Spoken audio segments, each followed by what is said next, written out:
يا أيها الذين آمنوا كتب عليكم الصيام كما كتب على الذين من قبلكم لعلكم تتقون.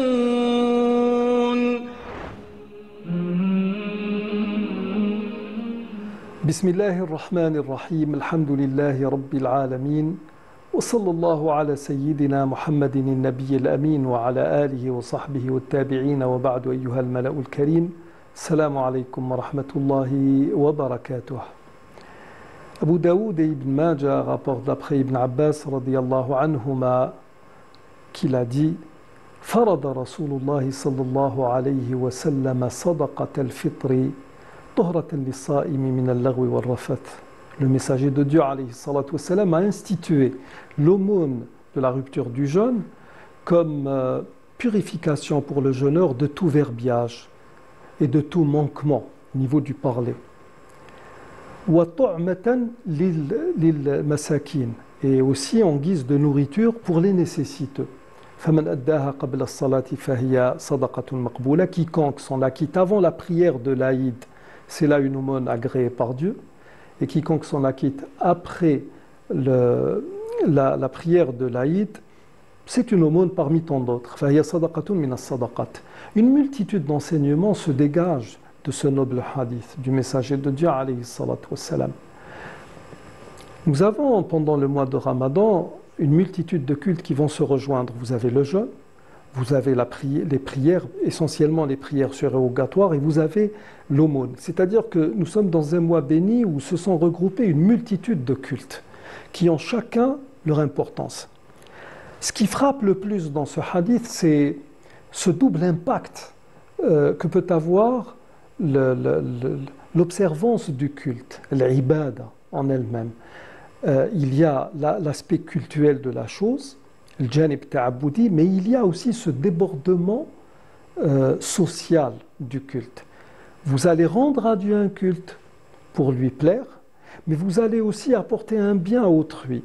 Cette aumône de la rupture du jeûne, sadaqatul fitr ou bien zakatul fitr, elle a pour objectif de pallier à certains manquements qui seraient survenus au niveau du comportement du jeûneur pendant le mois de Ramadan. Et puis elle a aussi pour vocation d'apporter un bien à autrui, d'essayer d'améliorer le quotidien des gens, ou du moins ce passage de l'Aïd, qui est une fête, l'une des deux fêtes instituées par Dieu et son messager en islam, de leur permettre de vivre pleinement les joies de l'Aïd. Alors nous sommes dans un culte qui devrait être accompli comme il se doit, parce qu'il est dit à la fin, quiconque s'en acquitte avant Salat al-Eid, c'est une aumône agréée. Ça veut dire que vous avez un temps qui est imparti à cette zakat al-fitr. Mais ce qui nous importe le plus, c'est cette ampleur de la religion musulmane, qui ne fait pas du culte quelque chose qui reste du domaine de l'intime entre l'adorateur et son adoré, c'est-à-dire la créature, le serviteur de Dieu et Allah subhanahu wa ta'ala. Non, nous sommes dans ce que nous appelons les vocations même de chaque culte rendu à Dieu.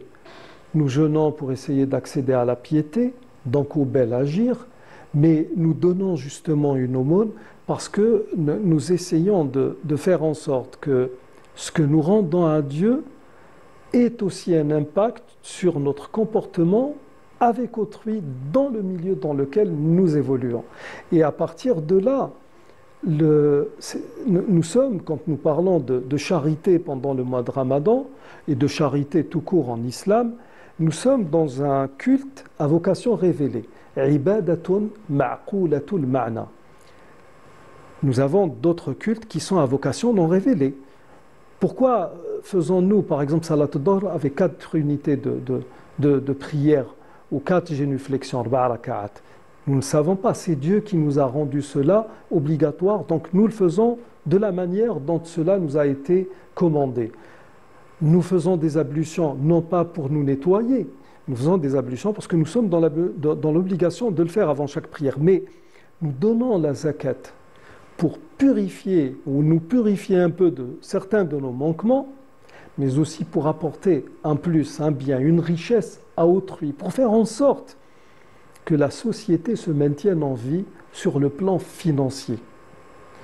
Donc, à partir du fait que nous soyons dans une obligation religieuse ou dans un culte à vocation révélée, ceci, bon, il faut savoir qu'à l'époque de la révélation, le prophète sallallahu alayhi wa sallam s'acquittait de cette zakat al-fitr, comme le rapporte un autre hadith d'Ibn Omar radiyallahu anhuma, en nature, c'est-à-dire en donnant de la nourriture.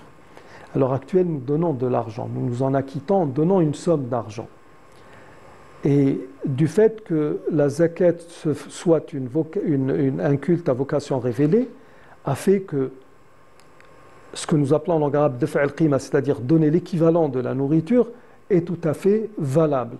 Et nous avons l'une des icônes de la théologie musulmane à l'époque des successeurs, Tabi'in, qui est Abu Ishaq Sabiri, qui a rencontré quelques 73 compagnons qui dit « Je les ai vus de mes propres yeux donner pour l'aumône de la rupture du jeûne de l'argent à la place de la nourriture. » Donc, une véritable conformité à l'islam consiste à plaire à Dieu, mais elle consiste aussi à être, on va dire, au beau fixe en termes de relations, en termes de comportement avec les créatures de Dieu.